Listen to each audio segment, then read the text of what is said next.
नमस्ते, मेरा नाम सानवी सिंह है। मैं कक्षा चौथी में पढ़ती हूँ। आज मैं आपके सामने एक कहानी लेकर प्रस्तुत हुई हूँ जिसका शीर्षक है सोने का चूहा। एक बार की बात है, एक गरीब लड़का था जिसका नाम माधव था। वह एक दिन सेठ जी के दुकान पर गया नौकरी मांगने। सेठ जी ने कहा, मैं नौकरी देने से पहले तुम्हारी परीक्षा लेना चाहता हूँ। माधव ने हाँ कह दिया। सेठ जी ने उसे एक मरा हुआ चूहा दे दिया। सेठ जी ने फिर बाद में कहा, इस मरे हुए चूहे से तुम पैसे कमा के लाओ। सेठ जी ने कहा। माधव उस चूहे को लेकर आगे बढ़ा।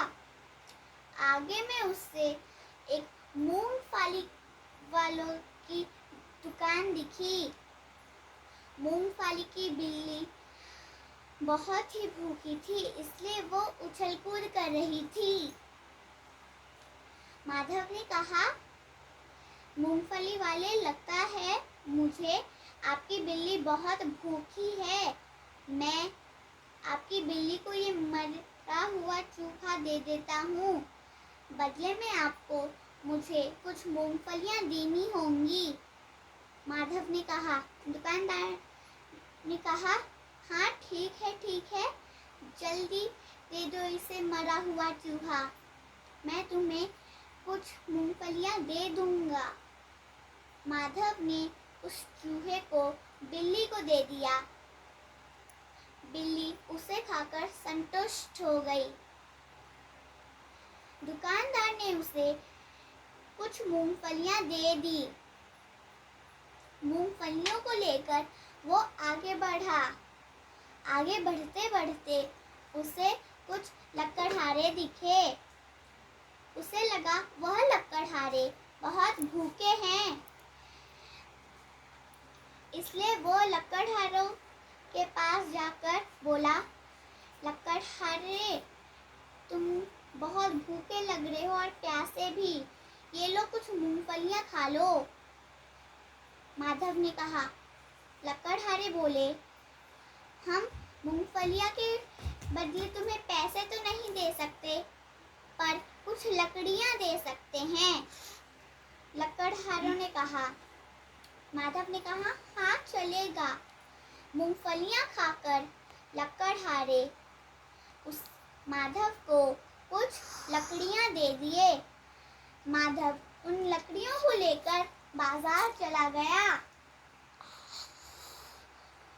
बाजार जाकर वह उन लकड़ियों को बेच दिया और आने वाले पैसे से वह और मूंगफलियाँ खरीद कर लकड़हारों को देकर और लकड़ियाँ ले लिया और बाजार में बेच दिया। ऐसे करते करते वह एक दिन लकड़ियों का सबसे बड़ा व्यापारी बन गया। एक दिन वह सेठ जी के दुकान में गया। वह सेठ जी को बोला, सेठ जी, मैं आपका ऋण चुकाने आया हूँ। सेठ जी ने उसे देखकर कहा, मैं तो तुम्हें नहीं पहचानता, तुम कौन हो? माधव ने कहा, मैं वही गरीब लड़का हूँ जिसे आपने एक मरा हुआ चूहा दिया था। माधव ने कहा, मैं आपके लिए भेंट स्वरूप एक तोहफा लाया हूँ। माधव ने उस तोहफे को सेठ जी के हाथों में दे दिया। सेठ जी जैसे ही वह तोहफा खोले, उसमें अंदर एक सोने का चूहा था। सेठ जी ने कहा, ये तुम्हारी ईमानदारी और मेहनत का फल है।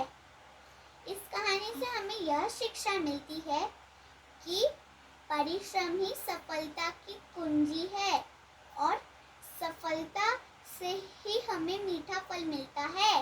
धन्यवाद।